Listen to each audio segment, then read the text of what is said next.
ನಮಸ್ಕಾರ ಸ್ನೇಹಿತರೆ, ನಾಳೆ ಫೆಬ್ರವರಿ 18 ತ್ರಿಕೋನ ಯೋಗ ಈ 5 ರಾಶಿಗೆ ಅತ್ಯಂತ ಶುಭವಾಗಲಿದೆ. ಹೌದು, ನಾಳೆ ತ್ರಿಕೋನ ಯೋಗ, ರವಿ ಯೋಗ, ಬುಧಾದಿತ್ಯ ಯೋಗದ ಜೊತೆಗೆ ಇನ್ನು ಅನೇಕ ಶುಭ ಯೋಗಗಳು ರೂಪುಗೊಳ್ಳುತ್ತಿವೆ. ಇದರಿಂದಾಗಿ ಕೆಲವು ರಾಶಿಯವರಿಗೆ ಹೆಚ್ಚು ಲಾಭವಾಗಲಿದೆ. ನಾಳೆ ಯಾವ ರಾಶಿಗಳಿಗೆ ಹನುಮಂತನ ಆಶೀರ್ವಾದ ಲಭಿಸಲಿದೆ ಮತ್ತು ಈ ರಾಶಿಗಳಿಗೆ ಮಂಗಳವಾರ ಹೇಗಿರುತ್ತೆ? ನಾಳೆ ಫೆಬ್ರವರಿ 18 ಮಂಗಳವಾರ ತ್ರಿಕೋನ ಯೋಗ, ರವಿ ಯೋಗ, ಬುಧಾದಿತ್ಯ ಯೋಗದ ಜೊತೆಗೆ ನಾಳೆ ಅನೇಕ ಶುಭ ಯೋಗಗಳು ರೂಪುಗೊಳ್ಳುತ್ತಿವೆ. ಇದರಿಂದಾಗಿ ಈ ದಿನದ ಮಹತ್ವ ಇನ್ನಷ್ಟು ಹೆಚ್ಚಾಗುವುದು. ನಾಳೆ ಕೆಲವು ರಾಶಿಗಳು ಈ ಶುಭ ಯೋಗಗಳ ಲಾಭವನ್ನು ಪಡೆಯಲಿವೆ ಮತ್ತು ಈ ರಾಶಿಯವರು ಸಂತೋಷ ಮತ್ತು ಸಮೃದ್ಧಿಯನ್ನು ಹೊಂದುತ್ತಾರೆ ಮತ್ತು ಹಣ ಗಳಿಸಲು ಉತ್ತಮ ಅವಕಾಶಗಳು ಲಭಿಸುವುದು. ನಾಳೆ ಈ ರಾಶಿಗೆ ಸೇರಿದ ಜನರ ಸಂತೋಷ ಮತ್ತು ಧೈರ್ಯದಲ್ಲಿ ಉತ್ತಮ ಹೆಚ್ಚಳವಿರುತ್ತದೆ ಮತ್ತು ನಿಮ್ಮ ಚಿಂತೆಗಳು ಕ್ರಮೇಣ ಕಡಿಮೆಯಾಗುತ್ತವೆ. ಈ ರಾಶಿಗಳ ಜೊತೆಗೆ ಕೆಲವು ಜ್ಯೋತಿಷ್ಯ ಪರಿಹಾರಗಳನ್ನು ಸಹ ಹೇಳಲಾಗಿದೆ. ಈ ಪರಿಹಾರಗಳನ್ನು ನೀವು ಅನುಸರಿಸುವುದರಿಂದ ನಿಮ್ಮ ಜಾತಕದಲ್ಲಿ ಮಂಗಳ ಗ್ರಹದ ಸ್ಥಾನವು ಬಲಗೊಳ್ಳುತ್ತದೆ ಮತ್ತು ಹನುಮಂತನ ಕೃಪೆಗೆ ನೀವು ಪಾತ್ರರಾಗಬಹುದು. ರಾಮಭಕ್ತ ಹನುಮಂತನ ವಿಶೇಷ ಕೃಪೆಯೊಂದಿಗೆ ಈ ರಾಶಿಯವರು ಶತ್ರುಗಳು ಮತ್ತು ತೊಂದರೆಗಳಿಂದ ಮುಕ್ತಿಯನ್ನು ಪಡೆಯುವರು ಮತ್ತು ನಿಮ್ಮ ಧೈರ್ಯವೂ ಹೆಚ್ಚಾಗುತ್ತದೆ. ಹಾಗಾದರೆ ಫೆಬ್ರವರಿ 18ರಂದು ಯಾವ ರಾಶಿಯವರಿಗೆ ಅದೃಷ್ಟ ಒಲಿಯಲಿದೆ ಎಂದು ತಿಳಿದುಕೊಳ್ಳೋಣ. ಬನ್ನಿ ಸ್ನೇಹಿತರೆ, ಅದಕ್ಕೂ ಮುಂಚೆ ನೀವು ನಮ್ಮ ಚಾನಲ್ಗೆ ಸಬ್ಸ್ಕ್ರೈಬ್ ಮಾಡದೆ ನೋಡ್ತಾ ಇದ್ದರೆ ದಯವಿಟ್ಟು ನಮ್ಮ ಚಾನಲ್ಗೆ ಸಬ್ಸ್ಕ್ರೈಬ್ ಮಾಡಿಕೊಳ್ಳಿ ಸ್ನೇಹಿತರೆ. ಹಾಗೆ ನೀವು ಕೂಡ ಆಂಜನೇಯ ದೇವರ ಭಕ್ತರಾಗಿದ್ದರೆ ವಿಡಿಯೋವನ್ನು ತಪ್ಪದೆ ಲೈಕ್ ಕೊಟ್ಟು ಓಂ ಆಂಜನೇಯ ನಮಃ ಎಂದು ಕಮೆಂಟ್ ಮಾಡಿ. ಮೊದಲನೆಯದಾಗಿ ವೃಷಭ ರಾಶಿ. ಈ ರಾಶಿಗೆ ಸೇರಿದ ಜನರ ಅದೃಷ್ಟದಲ್ಲಿ ಸಾಕಷ್ಟು ವೃದ್ಧಿಯಾಗುವುದರೊಂದಿಗೆ ಪ್ರಗತಿ ದೊರಕುವ ಸುಯೋಗವಿದೆ. ನಾಳೆ ನಿಮಗೆ ಹಲವು ಮಾರ್ಗಗಳಿಂದ ಲಾಭ ದೊರಕುವುದು. ನಾಳೆ ನಿಮಗೆ ಸ್ನೇಹಿತರು ಮತ್ತು ಸಂಬಂಧಿಕರೊಂದಿಗೆ ಉತ್ತಮ ಸಂಬಂಧ ಇರುವುದು. ಇದರೊಂದಿಗೆ ನಿಮಗೆ ಜನರಿಂದ ಸಂಪೂರ್ಣ ಬೆಂಬಲ ದೊರಕಲಿದೆ. ನೀವು ನಿಮ್ಮ ಕೆಲಸದ ಸ್ಥಳ ಅಥವಾ ಕೆಲಸವನ್ನೇ ಬದಲಾಯಿಸಬೇಕೆಂದು ಪ್ರಯತ್ನವನ್ನು ಪಡುತ್ತಿದ್ದರೆ ನಾಳೆ ನಿಮಗೆ ಸಕಾರಾತ್ಮಕ ಪರಿಣಾಮ ಲಭಿಸುವ ಸಂಭವವಿದೆ. ನಾಳೆ ಶಿಕ್ಷಣಕ್ಕೆ ಸಂಬಂಧಿಸಿದ ಕ್ಷೇತ್ರದಲ್ಲಿ ನೀವು ಉತ್ತಮ ಪ್ರದರ್ಶನವನ್ನು ನೀಡುವಿರಿ. ನಾಳೆ ಶಿಕ್ಷಕರು ಮತ್ತು ವರಿಷ್ಠ ವಿದ್ಯಾರ್ಥಿಗಳ ಸಂಪೂರ್ಣ ಬೆಂಬಲ ದೊರಕುವ ಸಂಭವವಿದೆ. ನಿಮ್ಮ ಕುಟುಂಬ ಜೀವನದಲ್ಲಿ ಪ್ರೀತಿ ಮತ್ತು ಸಂತೋಷದ ವಾತಾವರಣ ಇರುವುದು. ವಿಶೇಷವಾಗಿ ಗಂಡನ ಮನೆಯವರೊಂದಿಗೆ ಮತ್ತು ಚಿಕ್ಕ ಮನೆಯಿಂದ ನಿಮಗೆ ಲಾಭ ದೊರಕಲಿದೆ. ವೃಷಭ ರಾಶಿಯವರಿಗೆ ಮಂಗಳವಾರದ ಪರಿಹಾರ. ನಾಳೆಯ ದಿನ ನೀವು ಹನುಮಂತನಿಗೆ ಬುಂದಿ ಪ್ರಸಾದವನ್ನು ಅರ್ಪಿಸಬೇಕು ಮತ್ತು ಮಕ್ಕಳಿಗೆ ಪ್ರಸಾದವನ್ನು ವಿತರಿಸಬೇಕು. ನೀವು ಪ್ರಯಾಣಿಸುತ್ತಿದ್ದರೆ ಹನುಮಾನ ಅಷ್ಟಕವನ್ನು ಸಹ ಪಠಿಸಬೇಕು. ಎರಡನೆಯದಾಗಿ ಮಿಥುನ ರಾಶಿ. ಮಿಥುನ ರಾಶಿಗೆ ಸೇರಿದ ಜನರಿಗೆ ನಾಳೆ ನಿಮ್ಮ ಆಸೆಗಳೆಲ್ಲವೂ ಈಡೇರುವುದು.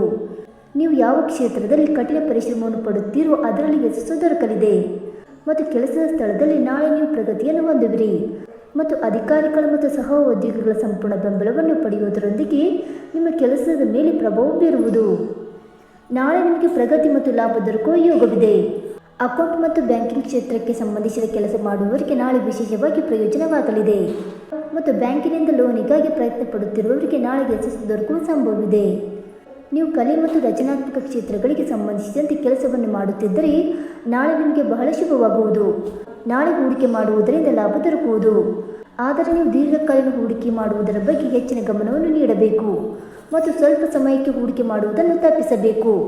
ನಾಳೆ ನಿಮ್ಮ ಕುಟುಂಬ ಜೀವನ ಸುಖಮಯವಾಗಿರುವುದು ಮತ್ತು ಮಕ್ಕಳ ಶಿಕ್ಷಣಕ್ಕೆ ಸಂಬಂಧಿಸಿದ ಚಿಂತೆಗಳಿಗೆ ಪರಿಹಾರವನ್ನು ಪಡೆಯುತ್ತೀರಿ ಮತ್ತು ನಿಮ್ಮ ವೈವಾಹಿಕ ಜೀವನದಲ್ಲಿ ಪ್ರೀತಿ ಮತ್ತು ಸಂತೋಷ ಹೆಚ್ಚಾಗಲಿದೆ. ತಾಯಿಯ ಆರೋಗ್ಯವು ಕೂಡ ಸುಧಾರಿಸುವುದು. ಇದರಿಂದಾಗಿ ನೀವು ನೆಮ್ಮದಿಯನ್ನು ಪಡೆಯುತ್ತೀರಿ. ಮಿಥುನ ರಾಶಿಯವರಿಗೆ ಮಂಗಳವಾರದ ಪರಿಹಾರ. ನೀವು ಬಜರಂಗ ಬಾಣವನ್ನು ಪಠಿಸಬೇಕು ಮತ್ತು ಕೆಂಪು ಶ್ರೀಗಂಧದಿಂದ ತಿಲಕವನ್ನು ಹಚ್ಚಬೇಕು. ನೀವು ಶುಭ ಕಾರ್ಯಕ್ಕೆ ಪ್ರಯಾಣಿಸುತ್ತಿದ್ದರೆ ನಿಮ್ಮ ಹಿರಿಯ ಸಹೋದರನಿಂದ ಆಶೀರ್ವಾದ ಪಡೆಯುವುದು ಪ್ರಯೋಜನಕಾರಿಯಾಗಿದೆ. ಮೂರನೆಯದಾಗಿ ಸಿಂಹ ರಾಶಿ. ಸಿಂಹ ರಾಶಿಗೆ ಸೇರಿದ ಜನರಿಗೆ ನಾಳೆ ಉತ್ಸಾಹದಿಂದ ಕೂಡಿರುವ ದಿನವಾಗಿರುವುದು. ನಿಮ್ಮ ಎಲ್ಲ ಕೆಲಸಗಳು ಸಮಯಕ್ಕೆ ಸರಿಯಾಗಿ ಪೂರ್ಣಗೊಳಿಸುವುದರಿಂದ ನೀವು ಸಂತೋಷದಿಂದಿರುವಿರಿ. ನಾಳೆ ನಿಮಗೆ ಅದೃಷ್ಟದ ಸಂಪೂರ್ಣ ಬೆಂಬಲ ದೊರಕುವುದರಿಂದಾಗಿ ನೀವು ಯಶಸ್ಸು ಗಳಿಸುವಿರಿ ಮತ್ತು ನಿಮ್ಮ ಅಪೂರ್ಣ ಕೆಲಸಗಳೆಲ್ಲವೂ ನಾಳೆ ಪೂರ್ಣಗೊಳ್ಳುವ ಸಂಭವವಿದೆ.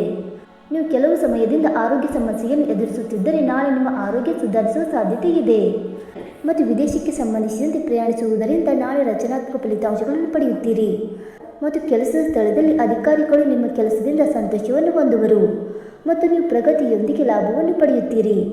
ನಾಳೆ ನೀವು ಸ್ಪರ್ಧಾತ್ಮಕ ಪರೀಕ್ಷೆಯಲ್ಲಿ ಉತ್ತಮ ಪ್ರದರ್ಶನವನ್ನು ನೀಡುವಿರಿ. ನೀವು ಉತ್ತಮ ಫಲಿತಾಂಶವನ್ನು ಪಡೆಯುವುದರಿಂದ ಸಂತೋಷದಿಂದಿರುವಿರಿ.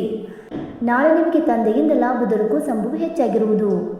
ಸಿಂಹ ರಾಶಿಯವರಿಗೆ ಮಂಗಳವಾರದ ಪರಿಹಾರ.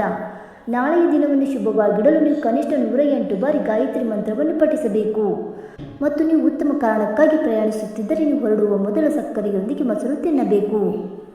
ಇನ್ನು ನಾಲ್ಕನೆಯದಾಗಿ ಧನುರಾಶಿ. ಧನುರಾಶಿಗೆ ಸೇರಿದ ಜನರಿಗೆ ನಾಳೆ ಶುಭ ಮತ್ತು ಮಂಗಳದಾಯಕವಾದ ದಿನವಾಗಿರಲಿದೆ. ನಾಳೆ ನಿಮಗೆ ಒಂದಕ್ಕಿಂತ ಹೆಚ್ಚು ಮಾರ್ಗಗಳಿಂದ ಧನ ಲಾಭ ದೊರಕುವ ಯೋಗವಿದೆ. ನೀವು ಸೇಲ್ಸ್ ಅಥವಾ ಮಾರ್ಕೆಟಿಂಗ್ ಸಂಬಂಧಿಸಿದ ಕೆಲಸವನ್ನು ಮಾಡುತ್ತಿದ್ದರೆ ನಾಳೆ ನಿಮಗೆ ಉತ್ತಮ ಅವಕಾಶ ದೊರಕುವುದರಿಂದ ದೊಡ್ಡ ಸಂತೋಷವನ್ನು ಗಳಿಸುವಿರಿ. ನಿಮ್ಮ ತಂದೆಯ ಆರೋಗ್ಯವು ತೊಂದರೆಗೆ ಒಳಗಾಗಿದ್ದರೆ ನಾಳೆ ನಿಮ್ಮ ತಂದೆಯ ಆರೋಗ್ಯ ಸುಧಾರಿಸುವುದು. ಇದರಿಂದಾಗಿ ನೀವು ನೆಮ್ಮದಿಯಿಂದ ಇರುವಿರಿ. ಮತ್ತು ವ್ಯಾಪಾರವನ್ನು ಮಾಡುವ ಜನರು ನಾಳೆ ಹೆಚ್ಚಿನ ಲಾಭವನ್ನು ಪಡೆಯುವರು. ಮತ್ತು ಹೂಡಿಕೆಯನ್ನು ಮಾಡುವುದರಿಂದ ನಿಮಗೆ ಭವಿಷ್ಯದಲ್ಲಿ ಲಾಭ ದೊರಕಲಿದೆ. ಮತ್ತು ಆಸ್ತಿಗೆ ಸಂಬಂಧಿಸಿದ ಕೆಲಸವನ್ನು ಮಾಡುವವರಿಗೆ ನಾಳೆ ಉತ್ತಮ ಅವಕಾಶ ದೊರಕುವುದು.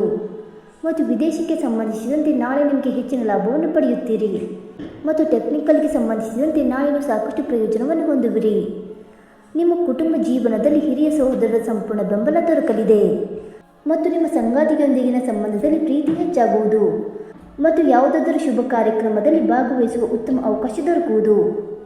ಧನುರಾಶಿಯವರಿಗೆ ಮಂಗಳವಾರದ ಪರಿಹಾರ. ನೀವು ನಾಳೆ ಹನುಮಾನ ಚಾಲಿಸವನ್ನು ಪಠಿಸಬೇಕು ಮತ್ತು ಕೆಂಪು ಶ್ರೀಗಂಧದಿಂದ ತಿಲಕವನ್ನು ಹಚ್ಚಬೇಕು. ನೀವು ಶುಭ ಕಾರ್ಯಕ್ಕೆ ಹೋಗುತ್ತಿದ್ದರೆ ಮನಸ್ಸಿನಲ್ಲಿ ಹನುಮಂತನನ್ನು ಧ್ಯಾನಿಸಿ.